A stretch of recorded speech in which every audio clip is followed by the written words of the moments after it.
Hello, welcome to my channel and my videos. My goal in these videos is to provide you with information from my own experience that I think will be useful for you. I hope that my information will be really useful for you. I wish you peace with my love. Now let's go to our video and get started. Without forgetting, if you subscribe to my channel and like it, you will make me happy. You will also be informed about future videos. Are you curious about the hypothetical thoughts that a person with a narcissistic mindset thinks about you and acts accordingly? In today's video, I will talk about some of the assumptions that a person with a narcissistic mindset autonomously thinks about you in front of you or behind your back. The assumption that the narcissist creates in his mind against you does not apply to every person. Let me clarify that first.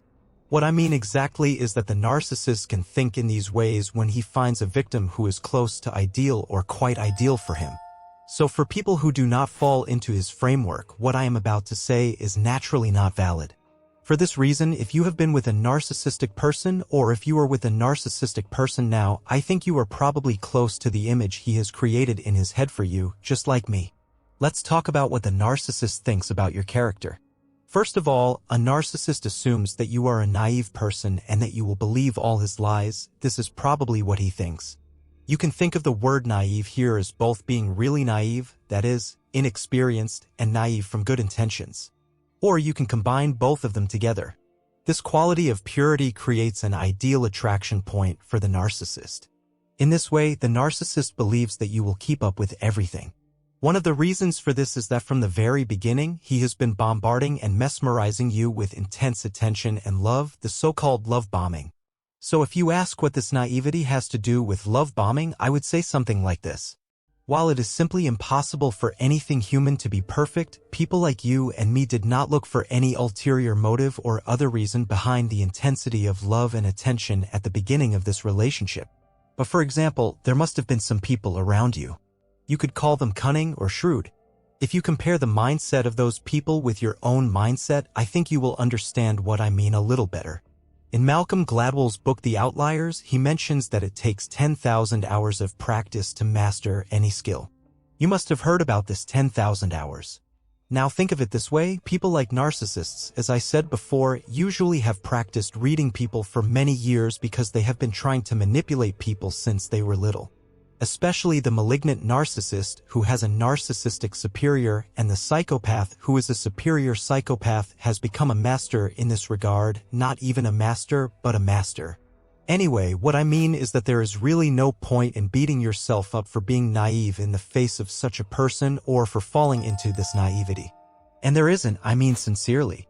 Secondly, the narcissist sees and understands your empathy, kindness, and good-heartedness and assumes that these qualities are weaknesses. The narcissist thinks that these traits are weaknesses and accordingly, the narcissist, who characterizes himself as strong, reaches the conclusion that he has power over you. This may sound a bit exaggerated to you, but seriously, there are people who think this extreme. They take it even further and continue to do so until the victim realizes that the abusive person is completely allowing them and will continue to exploit them in this way. Until the victim gives up on this and enters the mentality that people in general cannot be trusted anymore. And when the victim finally stops trusting people, he thinks that he has done him a great favor. I exploited him, but thanks to me, after my existence, others will no longer be able to do what they want to him. He even expects gratitude for this. In short, he thinks he has created a win-win relationship. In short, he sees someone with these traits as someone who does not know how to survive in his worldview and is blind to its inner workings. The narcissist will use your empathy, kindness, and good-heartedness against you and take full advantage of you. It is therefore natural to feel used and abused. Thirdly, it is also interesting to note that in addition to the naivety of the first point, the narcissist may also assume that everyone, including you, is as manipulative as he or she is. This is especially paranoid in some people.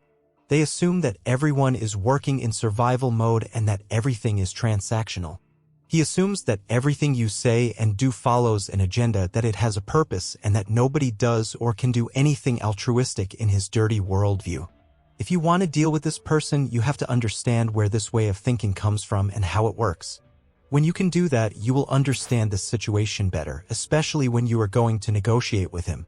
It is very important to understand the psyche of narcissists when you are negotiating, discussing, dealing, and communicating with them. These are vital skills. Fourthly, the narcissist assumes that you will never leave, because he thinks this way comfortably because of the labor he has given you. And by labor, I mean manipulation, don't get me wrong. Actually, there is also a paradox here. He can treat the other person, that is, you, so horribly and think that you will not want to leave this relationship. But of course this does not reflect the reality. The narcissist believes that he has conditioned you that you will continue to tolerate him despite his abuse and manipulation. He assumes that you will never leave, that you cannot break away from him, that you cannot let him go.